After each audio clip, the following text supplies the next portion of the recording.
Hi friends, എക്സോഡിപ്പീസിൻ്റെ മറ്റൊരു വീഡിയോയിലേക്ക് എല്ലാ പ്രേക്ഷകർക്കും സ്വാഗതം. അങ്ങനെ മറയൂറാണ് കേട്ടോ ഞാൻ ഇപ്പോഴും ഉള്ളത്. അതായത് മെനഞ്ഞാന്ന് വന്ന് താമസിച്ച് ടെൻ്റ് അടിച്ച ആ സ്പോട്ടിൽ തന്നെയാണ് ഇന്നലെയും ടെൻ്റ് അടിച്ചിരിക്കുന്നത്. അപ്പോൾ ഇന്നലെ ആണെങ്കിൽ ഇവിടെ നിന്ന് കുറച്ച് മാറിക്കിടന്നു, ഉള്ളിലേക്ക് കിടന്നു. ഉള്ളിലേക്ക് ഇതിൻ്റെ ഈ ഒരു റൂം പോലൊരു സംഭവമുണ്ട്, ഇതിൻ്റെ ഉള്ളിലാണ് കിടന്നത്. ഇവിടെ ടെൻ്റ് അടിച്ചിട്ട് അങ്ങനെയാണ് കിടന്നതാണല്ലോ. ഇവിടുത്തെ ചേട്ടനാണെങ്കിൽ എനിക്ക് ബ്ലാങ്കറ്റൊക്കെ തന്നു. ഇന്ന് ഇവിടെ ലൈറ്റൊക്കെ ഇട്ട് തന്നുണ്ട്. ലൈറ്റ് നേരത്തെ ഇല്ലായിരുന്നു, ഇപ്പോൾ ലൈറ്റൊക്കെ ഇട്ട് തന്നു. എൻ്റെ ഷൂ ആണെങ്കിൽ ഫുള്ള് നനഞ്ഞിട്ടുണ്ട്, അതുകൊണ്ട് ഞാൻ ഷൂ എടുത്ത് ബാഗിനകത്ത് വെച്ചിട്ടുണ്ട്. എന്നിട്ട് ഞാൻ ചപ്പലിട്ടിട്ടാണ് പോണേ, സോക്സ് ഇട്ടിട്ട് പിന്നെ ചപ്പലിട്ടിട്ടാണ് ഇന്ന് പോകാൻ വേണ്ടി പോണത്. അപ്പോൾ ഇന്നത്തെ ദിവസം മറയിൽ നിന്നും രാവിലെ ഇപ്പം 8 മണിയാവാൻ പോകുന്നേ ഉള്ളൂ. ഇവിടെ അത്യാവശ്യം കോടമഞ്ഞൊക്കെ ഉണ്ട്, കണ്ടില്ലേ, മഞ്ഞുണ്ട്. ഇന്നലത്തെ പോലെ മഴയൊന്നുമില്ല, അതുകൊണ്ട് നല്ലൊരു ക്ലൈമറ്റാണ്. എത്രയും പെട്ടെന്ന് തന്നെ ഇവിടെ നിന്ന് ഇറങ്ങണം. അപ്പോൾ നേരെ ഇനി മൂന്നാർക്കാണ് പോകാൻ പോണത്. ഇനി എന്തായാലും മറയൂരിലേക്ക് ഇനി അടുത്ത വരെ എന്തായാലും മറയൂരിൽ വരുമ്പോഴത്തേക്കും മറയൂരിൽ കുടികളൊക്കെ ഒന്ന് കാണാൻ വേണ്ടി പോകണമെന്നുണ്ട്. അപ്പോൾ ഇത്തവണ എന്തായാലും ഞാൻ ഇന്ന് നേരെ മൂന്നാർ വട്ടവട, അതായത് ഇന്ന് നേരെ മൂന്നാർ ഇരവുകുളം നാഷണൽ പാർക്കിലേക്കാണ് ഇപ്പോൾ പോകുന്നത്. ഇരവുകുളത്തെ കാഴ്ചകൾ കണ്ടിട്ട് നേരെ വട്ടവടയിലേക്കാണ്. അതായത് മൂന്നാറിൽ മാട്ടുപ്പെട്ടി ഡാം വഴി മൂന്നാർ ടോപ്പ് സ്റ്റേഷൻ, അതായത് ടോപ്പ് സ്റ്റേഷൻ ഇരിക്കുന്നത് കറക്റ്റ് തമിഴ്നാടാണ്. നമ്മൾ കേരള ബോർഡർ കഴിഞ്ഞ് തമിഴ്നാടാണ് ടോപ്പ് സ്റ്റേഷൻ. ടോപ്പ് സ്റ്റേഷനും കണ്ടിട്ട് നേരെ വട്ടവടയിലേക്കാണ്. ഇന്ന് രാത്രി അവിടത്തേക്കാണ് സ്റ്റേ എന്ന് അറേഞ്ച് ചെയ്തേക്കുന്നത്. സോ ഇനി അധികം സമയമില്ല, നേരെ മൂന്നാറിലേക്ക് പോകാം നമുക്ക്.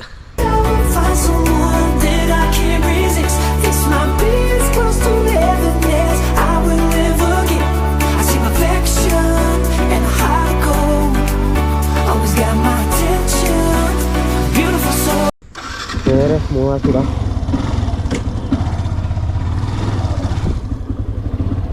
മറയിൽ നിന്ന് 40 കിലോമീറ്റർ ഉണ്ട് മൂന്നാർക്ക്. ഞാനിപ്പോൾ നേരെ പോകുന്നത് ഇരവുകുളം നാഷണൽ പാർക്കിലേക്കാണ്. ഇതാണ് മറയൂരിൽ നിന്ന് ചിന്നാറിലേക്ക് പോകുന്നതിൻ്റെ ആ ഒരു ജംഗ്ഷൻ. ഇവിടെ നിന്ന് വലത്തോട്ട് പോയി കഴിഞ്ഞാൽ 18 കിലോമീറ്റർ പോയി കഴിഞ്ഞാൽ ചിന്നാർ, അവിടെ നിന്ന് നേരെ ഉടുമൽപേട്ട അങ്ങനെയൊക്കെ പോവാം. ഞാനിപ്പോൾ കാന്തല്ലൂർ റൂട്ടിൽ നിന്നാണ് വന്നത്. ഇപ്പോൾ ഇടത്തോട്ടുള്ള ഈ ഒരു വഴി നേരെ കയറുന്നത് മൂന്നാർ റൂട്ടിലേക്കാണ്. ഇവിടെ നിന്ന് 1 കിലോമീറ്റർ ഉള്ളൂ മറയൂർ ജംഗ്ഷൻ. അവിടെ നിന്നും മറയൂർ ടൗണിൽ നിന്ന് ഒരു 40 കിലോമീറ്റർ പോയി കഴിഞ്ഞാൽ മൂന്നാറെത്തും. ഇതാണ് മറയൂർ ടൗണ്. രാവിലെ ഇപ്പോൾ 8 മണി ആവുന്നേ ഉള്ളൂ, തിരക്കൊന്നും ആയിട്ടൊന്നുമില്ല. ഇവിടെ തന്നെയാണ് ചെറിയൊരു ബസ് സ്റ്റാൻഡും കാര്യങ്ങളൊക്കെ ഉള്ളത്. ഈ ഒരു വല സൈഡ് തന്നെയാണ്. ഇതിനടുത്ത് നിന്നാണ് ജീപ്പ് സഫാരി കാര്യങ്ങളൊക്കെ തുടങ്ങുന്നത്, സ്റ്റാർട്ട് ചെയ്യുന്നതിൻ്റെ ആ ഒരു പോയിൻ്റെല്ലാം ഇവിടെ തന്നെയാണ്. ചെറിയൊരു ടൗണാണ് കേട്ടോ. അപ്പം മറയൂരിൽ നിന്ന് ഞാൻ തൽക്കാലം ഇവിടെ പറയാണ്. Bye bye Marayur. ഗൈസ്, രാവിലെ ഞാൻ മറയൂരിൽ നിന്ന് വണ്ടി എടുത്തപ്പോഴാണ് ഒരു കാര്യം ശ്രദ്ധിച്ചത്. എൻ്റെ വണ്ടിയുടെ മീറ്റർ വർക്ക് ചെയ്യുന്നില്ല. അതായത് കിലോമീറ്ററിൻ്റെ എത്രയാണ് കിലോമീറ്റർ ഒന്നും അതുപോലെ തന്നെ സ്പീഡൊന്നും കാണിക്കുന്നില്ല, കണ്ടില്ലേ. അപ്പോൾ ഇവിടെ ഇന്നലെ വരെ വർക്ക് ചെയ്യുന്നുണ്ടായിരുന്നു. ഇന്നലെ നമ്മൾ കാന്തല്ലൂരൊക്കെ പോയി മഴയൊക്കെ നനഞ്ഞ് വന്നിട്ട് എന്താണെന്നൊന്നും അറിഞ്ഞില്ല. അപ്പോൾ പിന്നെ ഞാൻ കുറച്ചൊക്കെ നോക്കിയപ്പോഴാണ് മനസ്സിലായത് അതിൻ്റെ ഒരു വയറ് കട്ടായിട്ട് കിടക്കുകയാണ് മീറ്ററിൻ്റെ. അതിന് മാറിയാലേ പറ്റുള്ളൂ. അതിന് എന്തായാലും പോകുന്ന വഴിക്കോ അല്ലെങ്കിൽ നാട്ടിൽ ചെന്നിട്ടോ മാറാം. അപ്പോൾ ഇത്രയും പെട്ടെന്ന് മാറിയില്ല എന്നുണ്ടെങ്കിൽ നമുക്കൊരു എക്സാക്റ്റ് കിലോമീറ്റർ എത്ര എന്നുള്ള കാര്യം നമുക്ക് അറിയാൻ പറ്റില്ല. പിന്നെ ബാക്കിയെല്ലാം ഞാൻ കണക്ക് കൂട്ടി വയ്ക്കണം. ഇതൊക്കെ മറയൂരിലെ ചന്ദനക്കാടുകളാണ് ഗൈസ്. ചന്ദനത്തിൻ്റെ മരങ്ങളിലൊക്കെ ഓരോത്തിനും പേരുകളും നമ്പറുകളൊക്കെ ഇട്ട് വെച്ചിട്ടുണ്ട്. അങ്ങനെയാണ് നമുക്ക് മനസ്സിലാക്കാൻ പറ്റുന്നത് കേട്ടോ. അപ്പോൾ ഇതിലൂടെ പോകുമ്പോൾ നമുക്ക് മൃഗങ്ങളൊക്കെ സ്പോട്ട് ചെയ്യാനും പറ്റും.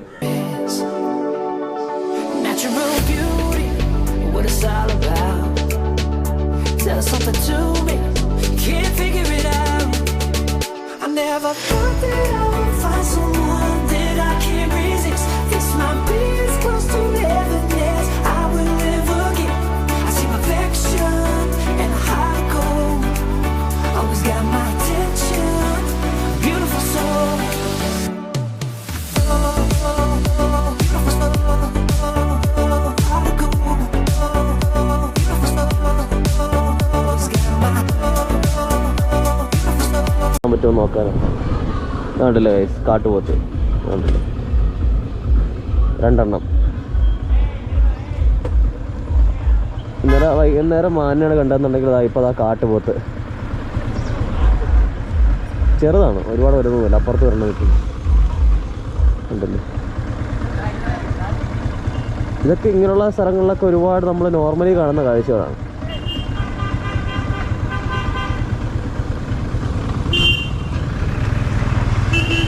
ഓക്കെ ഗൈസ്, നമുക്ക് പോവാം.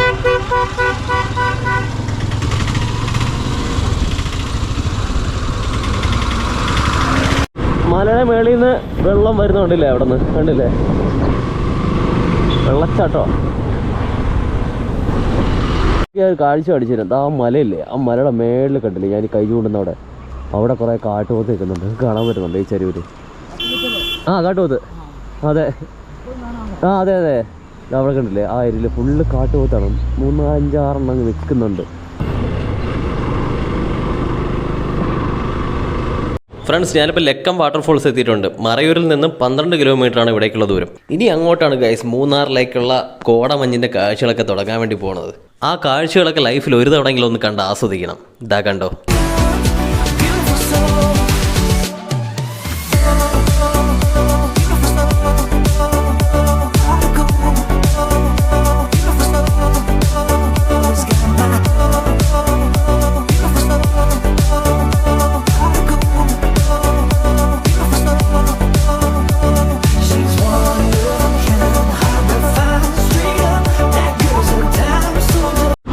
ഗൈസ് കണ്ടോ, റോഡിലാകെ കോടമഞ്ഞ് വന്ന് പൊതിഞ്ഞിട്ടുണ്ട്. കണ്ടില്ലേ, ഒന്നും കാണാൻ പറ്റാത്തൊരു അവസ്ഥയായിട്ടുണ്ട്. കണ്ടോ, താഴെയുള്ള മലകൾ മറ്റു കാഴ്ചകളൊന്നും കാണാൻ പറ്റില്ല. കണ്ടില്ലേ, അവിടെ നിന്ന് പറഞ്ഞു വിട്ടതാ ചേട്ടന്മാർ. പോകുന്ന വഴിക്ക് എന്തായാലും നല്ല കോട ഉണ്ടാവും റോഡിൽ, റോഡ് കാണാൻ പറ്റാത്ത തരത്തിൽ. ഇതാ ക്യാമറയിൽ കാണുന്നത് പോലെയല്ല, ക്യാമറ കുറച്ച് ബ്രൈറ്റ് ആയിരിക്കും. നേരിട്ട് കാണുമ്പോൾ കുറച്ചുകൂടെ വഴികളൊന്നും കാണാൻ പറ്റാത്ത തരത്തിലാണ് ഉള്ളത്. ഫേസിലൊക്കെ കണ്ടോ, എന്താ മഞ്ഞ്. കണ്ടില്ലേ, ഇവിടെ മൊത്തം ഒന്നും കാണാൻ വയ്യ, മൊത്തം കോടയാണ്. കണ്ടില്ലേ, റോഡ് കണ്ടില്ലേ. തേയിലത്തോട്ടമാണ് ഇവിടെ, മുഴുവൻ തേയിലത്തോട്ടങ്ങളാണ്. പക്ഷെ ഒന്നും കാണാൻ വയ്യ, മഞ്ഞ് മൂടിയിട്ട്. അതാണ് ഇപ്പോഴത്തെ അവസ്ഥ. കണ്ടോ, നമ്മൾ കാന്തല്ലൂർ പോയപ്പോൾ കണ്ട സെയിം ക്ലൈമറ്റ്. പിന്നെ മഴയില്ലാത്തതുകൊണ്ട് നല്ല സുഖമായിട്ട് നിൽക്കാം. അതായത് കൈയും കാലും ഒന്നും ഇങ്ങനെ നനയില്ല. കണ്ടോ, നല്ല തണുത്ത കാറ്റും. ഓ, നമ്മളിങ്ങനെ നിന്ന് കഴിഞ്ഞാൽ നമുക്ക് വലിയ തണുപ്പ് ഫീൽ ചെയ്യില്ല. പക്ഷേ വണ്ടി ഓടിക്കുന്ന സമയത്താണ് ഇഷ്ടം, ഭയങ്കര തണുപ്പ് ആ ബൈക്കൊക്കെ ഓടിക്കുമ്പോൾ. അതുകൊണ്ട് ഇവിടെ വന്ന് നിൽക്കുമ്പോൾ നല്ല സുഖമാണ്. കണ്ടില്ലേ, വാഴക്കകത്തു നിന്നൊക്കെ നല്ല പുക പോകുന്നുണ്ട്. നല്ല തണുത്ത കോടമഞ്ഞ് ഇങ്ങോട്ട് കയറി വരുന്നുണ്ട്.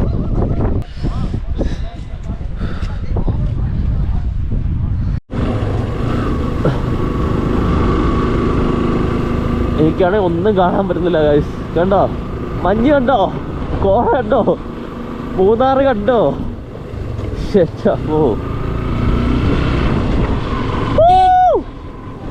സത്യം പറഞ്ഞാൽ ഇപ്പം ഞാൻ അനുഭവിക്കുന്ന ഈ ഒരു ഫീൽ എന്ന് പറഞ്ഞാൽ ഒരാടത്തും പറഞ്ഞറിയിക്കാൻ പറ്റാത്തൊരു കാര്യമാണ് ഗൈസ്. അത് ഒരു തവണയെങ്കിൽ ലൈഫിൽ എക്സ്പീരിയൻസ് ചെയ്യണം. റോഡിൻ്റെ അപ്പുറം കാണാൻ പറ്റാത്ത രീതിയിലുള്ള മഞ്ഞും ഈ ഒരു ക്ലൈമറ്റും നമ്മുടെ ശരീരത്തിനും മനസ്സിനും എന്തോ ഒരു പോസിറ്റീവ് എനർജി തന്നെയാണ് തരുന്നത്.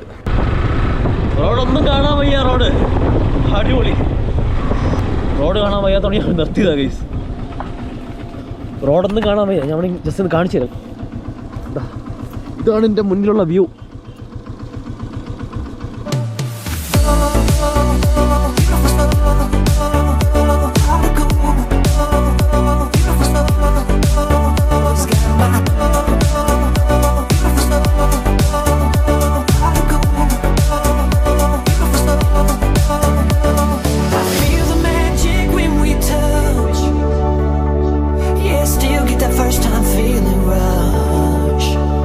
ഗൈസ്, പിന്നെയും ക്ലൈമറ്റ് മാറി. കണ്ടില്ലേ, വെയിലൊക്കെ വന്നു തുടങ്ങി. കണ്ടോ, അങ്ങോട്ടൊക്കെ വെയിലടിക്കാൻ തുടങ്ങി. കണ്ടോ, ഇന്നലത്തെ ദിവസം കംപ്ലീറ്റ് മഴയായിരുന്നു. ഇന്ന് വെയിലൊക്കെ വന്നു തുടങ്ങി. കണ്ട ഇപ്പം നമുക്ക് വെയിൽ കിട്ടി. കണ്ടില്ലേ, പെട്ടെന്ന് മാറിയുണ്ട് ക്ലൈമറ്റ്. അങ്ങനെ കോടമഞ്ഞിൻ്റെ ഉള്ളിലൂടെയുള്ള യാത്രയ്ക്ക് ശേഷം ഇരവികുളം നാഷണൽ പാർക്ക് എത്തിയിട്ടുണ്ട്. ഇനി നമുക്ക് ഇതിൻ്റെ ഉള്ളിലെ വിശേഷങ്ങൾ എന്തായാലും കാണാം. നല്ല തണുത്ത കാറ്റടിക്കുന്നുണ്ട് കേട്ടോ. ഇരവികുളം നാഷണൽ പാർക്കിൻ്റെ മുന്നിലാണ് ഞാനിപ്പോൾ ഉള്ളത്. കണ്ടില്ലേ, സമയം ഇപ്പോൾ 9:30 ആയി വരുന്നേ ഉള്ളൂ. നല്ല തണുത്ത കാറ്റുണ്ട്. ബൈക്കിലൊക്കെ ഓടിച്ച് വന്നതിൻ്റെ ആ ഒരു തണുപ്പുണ്ട്. എന്നാലും വെയിൽ ഇപ്പോൾ വന്നു തുടങ്ങിയിട്ടുണ്ട്. ഇന്ന് മഴയില്ല, അത്യാവശ്യം നല്ല വെയിലാണ്. ഇവിടെ ലോക്കർ ഫെസിലിറ്റി, ക്ലോക്ക് റൂം ഒന്നും ഇല്ലയെന്നാണ് പറയുന്നത്. അതുകൊണ്ട് എൻ്റെ ബാഗ് ഞാൻ എവിടെ വയ്ക്കുമെന്നാണ് ആലോചിക്കുന്നത്. അതുകൊണ്ട് പോയി കഴിഞ്ഞാൽ നല്ല വെയിറ്റാണ്. അപ്പോൾ അതൊന്നും എവിടെയെങ്കിലും ഒന്ന് സേഫായിട്ട് വെച്ചിട്ട് വേണം മുകളിലേക്ക് പോകാൻ.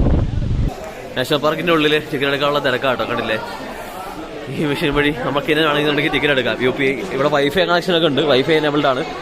ഇപ്പോൾ റേഞ്ചിലാണെന്നുണ്ടെങ്കിൽ പ്രശ്നമില്ല. പിന്നെ കാർഡും UPI മാത്രമേ ഉള്ളൂ, ക്യാഷ് അക്സെപ്റ്റഡ് അല്ല. പിന്നെ ചാർജ് എന്ന് പറയുമ്പോൾ അഡൽസിന് 200, കുട്ടികൾക്ക് 150, പിന്നെ ഫോറിനേഴ്സിന് 500, അങ്ങനെയൊക്കെയാണ് കാര്യങ്ങൾ. ഞാനിപ്പോൾ എൻ്റെതായ ടിക്കറ്റ് എടുത്തിട്ടുണ്ട്. കേസ് കണ്ടോ, ഇവിടെ നല്ല തിരക്കുണ്ട് അത്യാവശ്യം. ഇവിടുന്ന് ബസ്സിലാണ് മേളിലേക്ക് പോകേണ്ടത്. ഞാൻ പണ്ട് ഒരു തവണ ഇവിടെ വന്നിട്ടുണ്ട്. അപ്പോൾ അപ്പോഴും ഉള്ള ഓർമ്മയേ ഉള്ളൂ കേട്ടോ.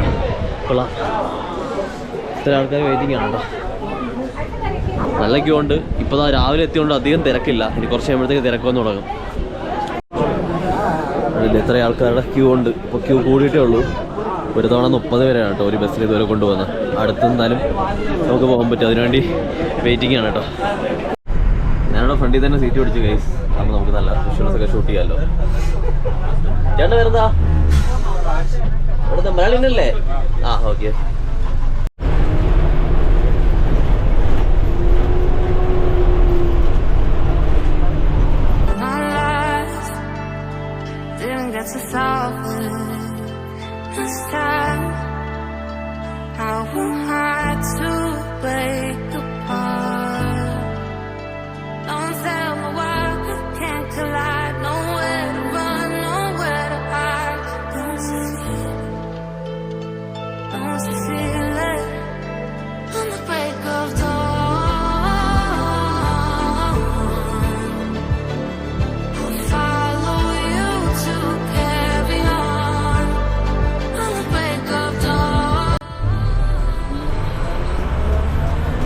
ഫ്രണ്ട്സ്, അപ്പോൾ നമ്മളൊരു 4 കിലോമീറ്ററോളം ഇപ്പോൾ വണ്ടിയിൽ വന്നിട്ടുണ്ട്. ഇനി നമുക്കൊരു 1.5 കിലോമീറ്ററോളം നടന്ന് കയറാനുണ്ട്. ഇവിടെ വരെയാണ് വണ്ടിയിൽ വരാൻ പറ്റുന്നത്. ഇവിടെ ഷോപ്സും അതുപോലെ റെസ്റ്റോറൻറ്റും കാര്യങ്ങളൊക്കെ ഉണ്ട്.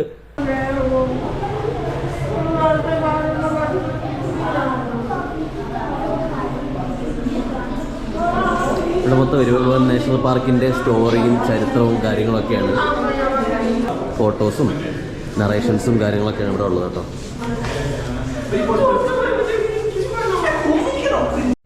ഇത് കാട്ടുതേന കേട്ടോ. ഇവിടെ ഒരു ഷോപ്പുണ്ട്.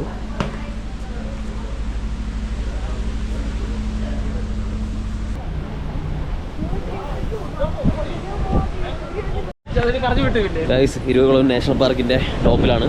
ടോപ്പിൽ വണ്ടിയിലൊന്നും ഇറങ്ങി. ഇനി ഒരു 1.5 കിലോമീറ്ററോളം നടക്കാനുണ്ട്. മേളിലേക്ക് കണ്ടില്ലേ, ഈ ടോപ്പിൽ ഒക്കെ നമുക്ക് നടന്ന് കയറാനുള്ളതാണ്. പണ്ട് ഞാൻ ഇവിടെ വരുന്ന സമയത്ത് ഇവിടെ വെയിലൊന്നും ഉണ്ടായിരുന്നില്ല. പക്ഷേ ഇന്ന് നല്ല കാറ്റുണ്ട്. അതുപോലെ ഇപ്പം നല്ല വെയിലുണ്ട്. ഇന്നത്തെ ദിവസം നല്ല വെയിലുണ്ട്. ഇന്നലെ നല്ല മഴയൊക്കെ ആയിരുന്നു. പക്ഷെ ഇന്ന് നല്ല വെയിലാണ് കേട്ടോ. വെയിലായതുകൊണ്ട് ഒരു സുഖമുള്ള ക്ലൈമറ്റാണ്. സാധാരണ നല്ല തണുപ്പുള്ള സമയത്താണെന്നുണ്ടെങ്കിൽ ഈ ചെരുവിലൊക്കെ നമുക്ക് വരാടുകളെ കാണാൻ പറ്റും. നമുക്ക് ഭാഗ്യമുണ്ടെങ്കിൽ ഉറപ്പായിട്ടും കാണാൻ പറ്റും.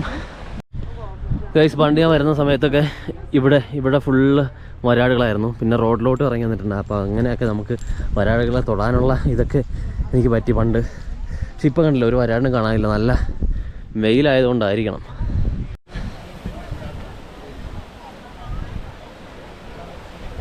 ഗൈസ്, കാന്തല്ലൂരിൽ നിന്ന് വട്ടവട പോകുന്ന ഒരു പാത ഉണ്ടായിരുന്നു പണ്ട് അതുവഴി ആൾക്കാരെയൊക്കെ കടത്തി വിടാറുണ്ടായിരുന്നു.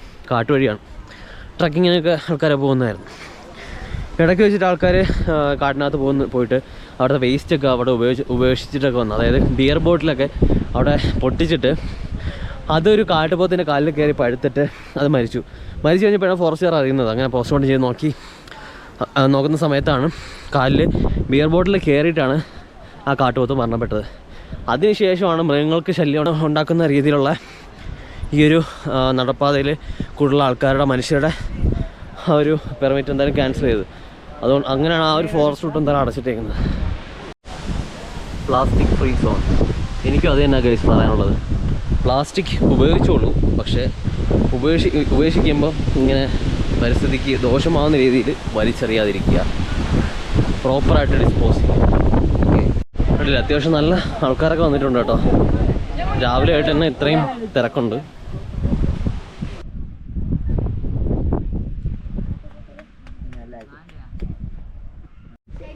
കുറിഞ്ഞി ഗാർഡൻ കണ്ടില്ലേ? നീലക്കുറിഞ്ഞി പൂക്കുന്ന സമയത്ത് നമുക്ക് ഇവിടെയൊക്കെ പൂത്ത് നിൽക്കുന്ന കാണാം കേട്ടോ. ആ സമയത്തൊക്കെ ഇപ്പോൾ സീസണൊന്നും അല്ലല്ലോ. മലയുടെ മേളിൽ നിന്ന് വരുന്ന വെള്ളമാണ് കേട്ടോ. വലിയ തണുപ്പൊന്നുമില്ല, വലിയ തണുപ്പില്ല. നല്ലൊരു ഫീല്. അങ്ങനെ വലിയ തണുപ്പൊന്നും പറയില്ല.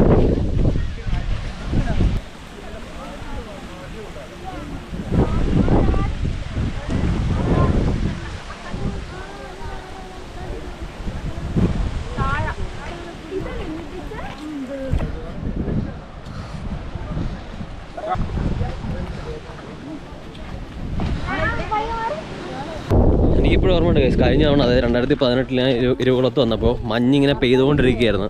ആ സമയത്ത് ഇവിടുത്തെ ടെമ്പറേച്ചർ എന്ന് പറയുന്നത് 16 ഡിഗ്രി സെൽഷ്യസ് ആയിരുന്നു. പക്ഷേ ഇപ്പം കണ്ടില്ല, നല്ല വെയിലും കാര്യങ്ങളൊക്കെയാണ്. ഇനി കുറച്ച് ദൂരം കൂടെ നമുക്ക് അകത്തേക്ക് പോകാൻ പറ്റുള്ളൂ നടന്ന്. അത് കഴിഞ്ഞാൽ പിന്നെ എൻട്രൻസ് ഉണ്ടാവില്ല. ഈ ഒരു മലയുടെ മേളിലേക്കാണ് വരാടികളൊക്കെ കാണാൻ പറ്റുന്നത് കേട്ടോ. അപ്പോൾ ഇതിൻ്റെ മുകളിലേക്ക് നമുക്ക് കയറാനൊന്നും പറ്റില്ല. പക്ഷേ ഫോറസ്റ്റുകാരൊക്കെ ഇതിൻ്റെ മുകളിലേക്ക് കയറി അവിടെ ഷെഡൊക്കെ ഉണ്ട്, അവരവിടെ ക്യാമ്പിംഗ് ഒക്കെ ചെയ്യുന്നതാണ് ഇതിൻ്റെ മലയുടെ മേളിൽ. ഇതുവഴിയൊക്കെ കയറാൻ പറ്റും, പക്ഷെ നമ്മളെ സാധാരണ കടത്തി വിടാറില്ല കേട്ടോ. Hello hello ബോലോ. ഇതുവരെയാണ് നമുക്ക് പ്രവേശനമുള്ളത്. പിന്നെ അങ്ങോട്ടേക്ക് നമുക്ക് എൻട്രി ഒന്നും ഇല്ല. പക്ഷേ എസ്റ്റേറ്റിലേക്കുള്ള ജീപ്പുകളൊക്കെ ഇങ്ങോട്ടേക്ക് പോകുന്നത് കണ്ടിട്ടുണ്ട്, കണ്ടില്ലേ. അപ്പോൾ ഇവിടെ വരെ നമ്മളിന്നുള്ളൂ. ഇന്നലെ ഫുള്ള് മഴയായതുകൊണ്ട് ഇന്ന് ഇങ്ങനെ വെയിലടിക്കുന്ന സമയത്ത് നല്ലൊരു സുഖമുള്ള ഒരു അറ്റ്മോസ്ഫിയറാണ് ഇവിടെ. ഇവിടെ അകത്തേക്ക് എങ്ങനെ ടീ എസ്റ്റേറ്റിൻ്റെ വണ്ടികളെല്ലാം പോകും. എത്ര ദൂരം ഉണ്ട് ഇനി അങ്ങോട്ട് റോഡ്? 6 കിലോമീറ്റർ ഉണ്ട്. Okay okay. അപ്പോൾ അങ്ങോട്ട് പോകാൻ എന്താ പോസിബിലിറ്റി നമുക്ക്? അല്ല,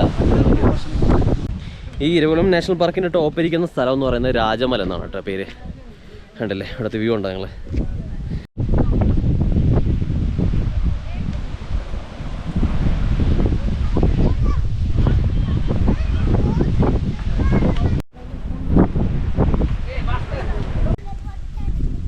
ഇവിടെ റേഞ്ചൊക്കെ ഉണ്ടോ?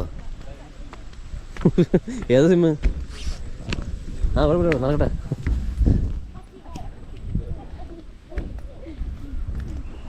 കാടിൻ്റെ അകത്തൂടുള്ള ഒരു പാതയാട്ടോ ഇതിൻ്റെ ഇടയിൽ. മരമൊക്കെ മുറിഞ്ഞ് വീണിട്ടുണ്ട്.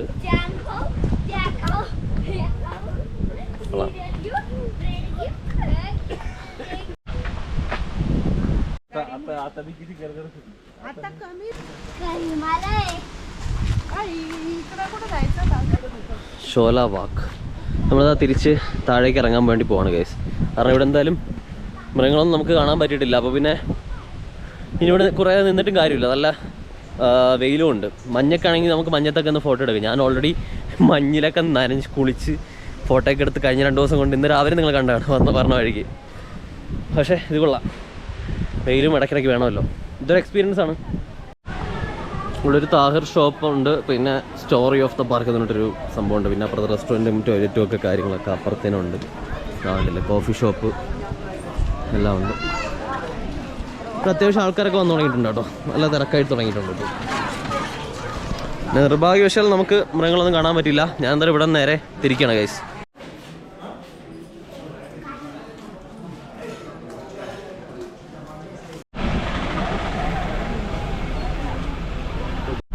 ഇവിടെ നമ്മളിവിടെ സിക്കാരനൊരു ചേട്ടനെ പരിചയപ്പെട്ടു കേട്ടോ. പുള്ളിക്കാരൻ്റെ അടുത്ത് ചോദിച്ചു. എനിക്കൊരു കൗതുകം ഉണ്ടായിരുന്നു, ഈ ഹെയർ എങ്ങനെ ഇവരെ വാഷ് ചെയ്യണമെന്ന്. ഇവർ ഡെയിലി എങ്ങനെ ഹെയർ വാഷ് ചെയ്യാറൊന്നുമില്ല, ആഴ്ചയ്ക്ക് ഒരു ദിവസമാണ് ഹെയർ വാഷ് ചെയ്യുന്നത്, അല്ലാതെ ബോഡി വാഷാണ് ഡെയിലി അല്ലേ. That's good. ഫാമിലിയായിട്ട് വന്നതാണ്, പുള്ളിക്കാരനെ പരിചയപ്പെട്ടു. യു പിന്ന് വന്ന പുള്ളിയാണ്. അപ്കാ നാം അഫ്തേജ്. ഓക്കെ, അഫ്തേജ് സിംഗ് ആണ്. അഫ്തേജ് സിംഗ്. ഓക്കെ, അഫ്തേജ് സിംഗ്. നമ്മളിപ്പോൾ തിരിച്ച് താഴെ എത്തിയിട്ടുണ്ട്, കണ്ടില്ലേ, തിരക്ക് കണ്ടില്ലേ. ഇപ്പോൾ നല്ല തിരക്കായിട്ടുണ്ട് ആൾക്കാരുടെ, ഉണ്ടല്ലേ. നാഷണൽ പാർക്കിൻ്റെ എൻട്രൻസിൽ നമ്മൾ തിരിച്ചെത്തിയിട്ടുണ്ട് ഗൈസ്. ഞാൻ ഈ ഷോപ്പിൻ്റെ സൈഡിലാണ് ബാഗൊക്കെ വെച്ചേക്കുന്നത് കേട്ടോ. ഇത് എടുത്തോണ്ട് നമുക്കിനി പോവാം. ഓക്കെ, കണ്ടില്ല, അത്യാവശ്യം തിരക്കുണ്ട്. ഇപ്പോൾ 11:45 രാവിലെ. നല്ല തിരക്കായിട്ടുണ്ട്. ഇതാണ് മൂന്നാർ കേട്ടോ. മൂന്നാർ ടൗണിലാണ് നമ്മളിപ്പോൾ ഉള്ളത്. ഇവിടെ നിന്നെന്താ ദേവികുളമാണെന്നുണ്ടെങ്കിൽ നമുക്ക് സ്ട്രെയിറ്റ് പോവാം. സ്ട്രെയിറ്റ് ടോപ്പ് സ്റ്റേഷൻ വട്ടവടയൊക്കെ പോകുന്ന ഇടത്തോട്ടാണ്, മാട്ടുപടിയൊക്കെ പോകുന്ന ഇടത്തോട്ടുള്ള റോഡ്. ഞാനിപ്പോൾ നേരെ പോകുന്നത് വട്ടവടയിലേക്കാണ്. അപ്പോൾ അടുത്ത വീഡിയോയിൽ നമുക്ക് വട്ടവടയിലെ കാഴ്ചകളായിട്ട് നമുക്ക് വീണ്ടും കാണാം. അതിലേക്ക് ബൈ ഫ്രം എക്സോട്ടിക് ബീസ്റ്റ്.